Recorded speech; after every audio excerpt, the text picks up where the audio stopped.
今日咧就係阿河馬同阿咸伯咧，佢再提信嘅日子啦。今日係1月13號啊，咁我照計應該出片時間應該係14號噶啦。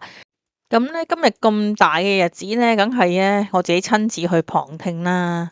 我仲諗住兩個一齊審咧，應該大結局啦啩？點知咧，唔係喎。今日啊，在場旁聽嘅人咧，哇爆到啊，full house 啊！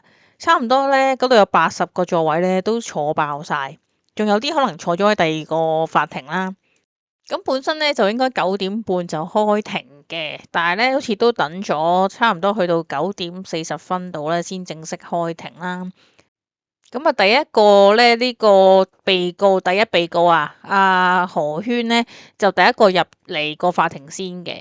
咁隨後咧就到阿河馬啦，呢個葉秀定啦就入嚟啦。咁當時陳官咧，陳廣慈法官都未到嘅。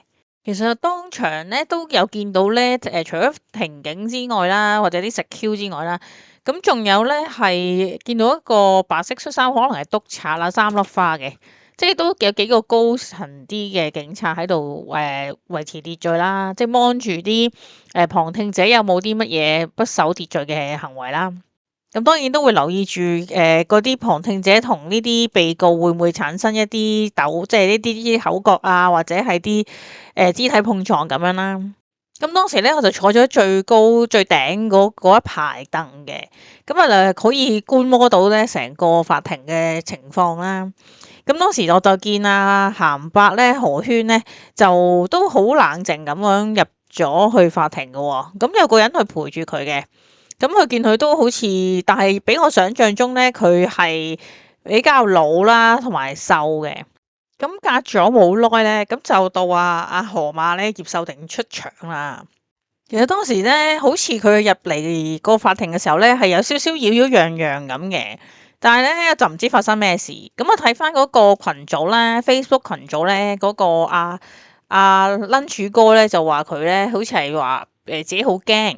咁咧亦都激動到咧流眼淚，咁所以咧就即係企唔穩啦，咁就需要2名當時嘅懲教咧扶持佢入呢個犯人欄喎，但唔知係咪真係扶懲教咧，定係一啲咩人？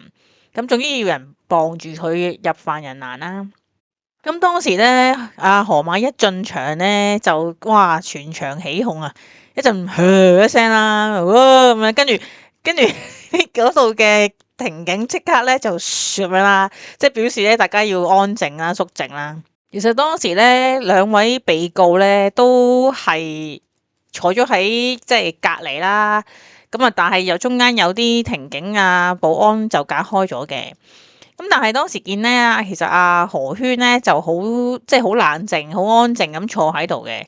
咁河馬咧就唔係嘅，就唔知個阿陳官未到咧，佢就喺度整色整水咁樣啦，又可能一陣間又唔舒服啊，又要人陪啊，又唔知講咩啊，咁喺度咧搞到啲保安咧都好鬼為佢設想，又要幫佢點點點咁樣，好鬼煩啊！咁當時陳官咧入到嚟咧，咁都好直接咧，就唔再講翻嗰件係咩事啦，直接咧就講翻佢兩個咧就話係因為申請咗法援啦，但係咧就唔批嘅。咁啊直接就問第一被告何圈咧，究竟咧係點樣安排啦？有冇去揾律師啊？咁樣啦。咁起初咧，何圈咧就完全好似唔知係咪太緊張啦，就一路都好似支吾以對咁樣啦。你答係啊咁樣，但係因為就陳官就問佢有冇揾到律師，點樣搞？有冇話？因為唔係淨係因為如果再唔請律師咧，就一路單案就一路拖延落去啦。咁陳官就都係不斷問佢幾時可以咧就請到個律師，但係咧何圈咧就一直都係咁話盡量啦咁，跟住咧陳官已經開始着着地啊，應該佢話唔係話盡量，係要佢應承係答幾時有會請律師，因為佢要有個答案再安排上庭。咁呢度中間都有個小插曲嘅，就係咧，當阿何圈成日都係講話盡量嘅時候咧，咁支吾以對底下咧，咁啲旁聽咧就喺度笑晒啦，咁跟住咧又係咁啊，法官忍唔住啦，就要咧同班旁聽嗰啲咧就訓話啦。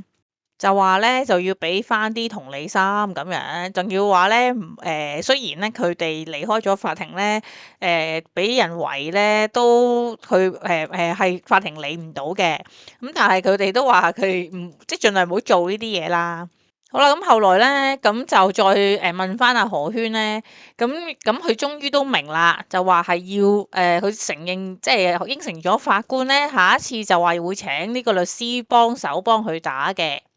咁啊好啦，咁啊阿陳官就即刻就問葉秀定啦，河馬啦，咁啊河馬咧就係又係好多嘢講嘅，你知佢啦，表演者嚟噶嘛，唔可以直接應阿法官咧嗰啲問題嘅，永遠都要加插自己啲嘢落去啊。咁啊當然啦，陳官就即刻問佢啦，喂，你而家個法援就冇即係幫唔到，拒絕咗，咁之後點啊？咁佢又話咧，佢話冇啊，佢為咗而家選擇自己自辯啦，咁啊法官都有問佢嘅，咁你俾法援拒絕咗，有冇重新申請啊？咁佢話冇，咁陳官就話佢咯，咁點解你俾法援拒絕咗，又唔再繼續再問多啲資料啊？點解會拒絕嘅咁樣？咁又話佢自己咧諗住，因為佢又冇錢啊，咁所以咧佢就就選擇咗自辯咁樣。佢仲要最後尾咧就要加埋呢度啊，先至頂癮啊！佢話話，因為咧出邊啊好多黑粉啊去攻擊佢啊，令到法援嗰邊啊都驚，都幫佢哋啊，所以咧都唔俾呢個法援嘅資助佢啊！哇！阿河馬啊，簡直係大言不慚啦！佢夠膽喺法官面前話法援處係有心幫出邊嘅人。喂，你咁樣即係挑戰法律啫喎，係咪啊？即係覺得法律不公平係咪啊？咁啊，當然啊，陳官就即刻講啦，話咁佢係好相信咧法援咧係會公平處理嘅，仲叫佢唔好睇咁多啲網民寫咩啦。你如果係上網啊，你直頭 cut 咗唔好上網啊，咁你咪會唔會感覺到俾人哋攻擊咯？咁由於咧，因為佢陳官就講得好清楚嘅，佢話如果佢兩個咧都唔請律師嘅話咧，咁其實咧會一路拖住呢單案啦。咁咧佢哋已經即係呢個法庭已經盡量安排咧，去到11月咧先至可以有呢個審判嘅時間啦。咁講到11月時候咧，咁旁聽有個女人啦，我聽住嘅喺我前面嗰幾排嘅。係啦，咁咧就好大聲哇咗一聲，跟住咧阿陳官就即刻又嚟料啦，又要訓話一餐啦。已經講咗好多次啦，即係話唔應該喺法庭裏面咧就喧嘩啦，或者有任何聲出咗嚟啦，否則咧就會構成藐視法庭嘅。咁佢都講啦，就話唔好當咗咧呢度公園嘅形式啦，呢度唔係公審，咁香港咧係有法治嘅地方嚟嘅。佢話就算咧有人咧，即係中唔中意被告都好啦，都唔應該咧係咁樣宣泄啦。咁即係人多蝦人少啫咁樣。咁我都喺呢度睇到陳官咧都好公平、公正、公開嘅，因為佢都想俾翻呢個被告咧得到一個公平嘅審訊啦。唔想咁快俾人哋去標籤咗佢哋係已經係犯人啦、罪人啦咁樣。咁陳官都表示咧，佢哋兩個咧都需要咧係到時要決定好有冇律師啦，即係去到所以安排咗呢個3月17號咧就會再提聆訊啦。咁嗰日咧就要無論有冇律師都好啦，咁都要決定嗰個嘅審判嘅日期噶啦。咁由於咧陳官咧都不時咧喺當時就不斷咁問阿河馬咧，究竟咧到時會唔會請律師啦？咁佢咧，阿河馬咧就會成日都係回應，只係話佢法援申請唔到，佢咧就冇錢，所以咧就都係選擇自辯。咁當阿河馬即係話佢自己係法援嗰邊唔幫佢啦，唔批佢啦，咁咧阿陳官都好質疑佢嘅，咁佢覺得如果法援係決定咗唔批佢個申請，即係話其實佢都有足夠證據係證明佢冇呢個資格去申請法援啊嘛，即係話佢有錢啦，佢唔係冇錢啦，咁所以就冇嘅，即係陳官就覺得佢唔好諗住吝嗇嗰個一啲錢咧去請律師咯。咁啊，陳官亦都再強調啦，話如果咧即係冇真係到時，因為呢單案咧唔係並非啲簡單啊普通案啊，呢個係刑事案啊，所以咧佢會建議咧為咗保障佢嗰個嘅即係權利啦，所以咧先至叫佢請律師幫佢打官司，就唔好自辯。自辯咧就好大機會咧，或者即係有可能啦吓，就會坐監都唔出奇嘅。咁啊，陳官咧都語重心長啊，再三提醒佢哋兩個咧就唔好即係輕視咗呢單案啊，即係點樣使錢啊都要使啊，請一個律師幫手啊，唔好諗住自己可以一個打10個先得㗎。喂，河馬即係河馬，最後尾河馬咧都要咧問一條好好笑嘅問題啦。咁佢最後都問下法官啦，就問。因為好多黑粉嘅關係啦，所以咧佢想咧申請永久終止聆訊喎。咁啊，陳官啊即刻覆佢啦，回應佢啊，佢話即係你想還想啦，咁但係批唔批係另外一回事啦。咁呢樣嘢係一件再複雜啲嘅問題啦。但係佢都係再三強調，叫佢首先係揾咗一個律師幫佢先啦，由律師幫佢去做呢樣嘢咯，若算係都。咁呢個話咩永久終止聆訊啊？呢樣嘢絕對唔會係河馬自己諗啦，又係有人教路啦定，但係咧教佢嗰個咧又半桶水喎，淨係咧要佢咧就向法官提問呢樣嘢。咁你不如教佢嗰個咧俾錢河馬咧去請律師仲好啦，係咪啊？呢隻河馬咧仲要咧成日妄想到咧話想申請法援。要納稅人用納稅人嘅錢啊，去幫佢打官司，佢都妄想症。喂，人哋法援署叫你提供啲資料，你肯定有啲嘢瞞下啊，唔提供啊，咁人哋咪唔睬你咯。講真嗰句好簡單嘅啫，呢啲嘢係咪先啦？正常啊，有邏輯嘅人都諗得到啦。佢諗住咧就係好似咧申請公屋咧咁詭異啊，就可以瞞咗佢咧就可以攞到啊呢啲咁嘅福利啦。你妄想啊真係，哇！你知啲訟費幾多錢㗎啦？如果個個好似你咁諗住咧，求鬼其就提供少少資料就攞到個法援助嘅話，咁咪律師都唔使撈啦。其實嗱，我咧就喺上網就睇翻咧，其實區域法院審得嘅案例咧，個罪名咧都唔會輕得去邊嘅。區域法院咧審親嗰啲案咧，咁通常都係啲中度至嚴重啦，但係非最嚴重嘅罪行啦。但係最高嘅判刑咧，可以去到7年監禁嘅。咁而普通嘅裁判法院嘅話咧，其實就處理啲比較輕嘅案件啦。咁最高咧判刑咧就2年嘅監禁啦。咁有啲罪行咧就可以到3年嘅。咁推斷啊，咁即係話咧，如果喺區域法院判得嘅話咧，有可能咧就會去到3年至7年呢啲時間啦，係嘛？咁啊視乎好多因素啦，又咁如果咧河馬咧選擇自辯啦，最後嘅話，咁即係好大機會佢都最少坐3年嘅，有機會就至到7年啦嚇，因為佢傷可伯咧嗰個情況咧應該再嚴重好多啦。咁咧我即刻就上網揾下咧，究竟呢個永久終止聆訊咧係咩嚟嘅咧？呢樣嘢咧就通常就會以呢個辯方咧申請咧為基礎嘅，咁分咗2大類嘅。咁咧第一類咧就係辯方咧冇可能咧獲公平嘅審訊啦。喂，呢一點咧去講話冇可能獲到公平嘅審訊，淨係話去證明冇可能獲到公平嘅審訊呢樣嘢已經好難證明咯。咁你有好多嘢去證明先可以同你推翻呢個，即係變咗做呢個永久終止聆訊。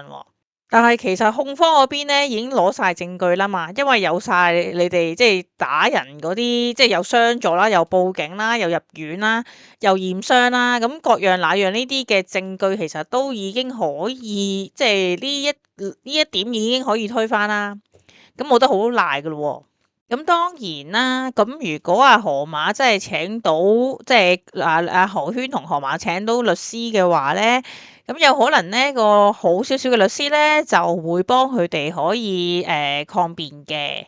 咁一個好嘅律師嘅或者勝訴大嘅律師嘅，當然就係貴啲啦。咁你請唔請得起先？咁仲有另外第二類咧，能夠話推翻呢一個，即係話要去申請到呢一個永久終止聆訊咧，就係檢控公然冒犯法庭嘅公義同呢個正當性啊。即係話簡單啲嚟講啊，即係話你要告翻法庭啊，話佢對你不公義啊，即係個審判不公義啊。咁你係咪仲難先？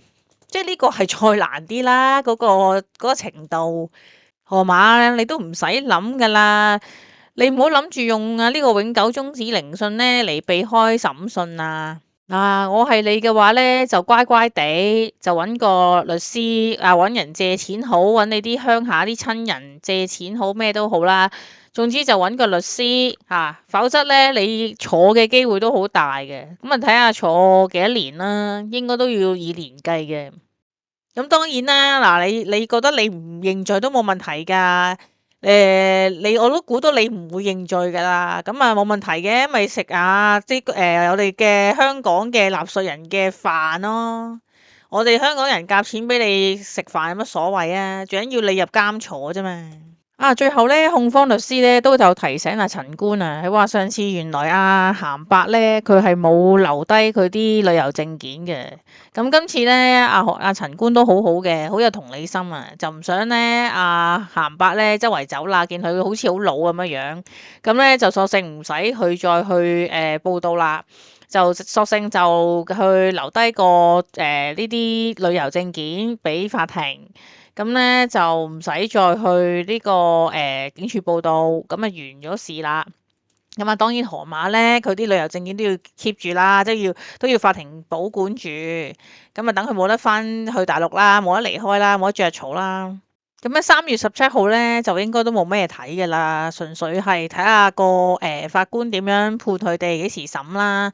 咁所以咧，應該到11月咧2026年11月咧，先至會再去睇佢哋大結局啦。咁可能我到時先至再去旁聽啦。今日講到呢度先啊。我下集咧就會講鹹伯襟兄弟啊，大家都係呢啲同類啊。李隆基呢個提款機唔係冷氣機先啱。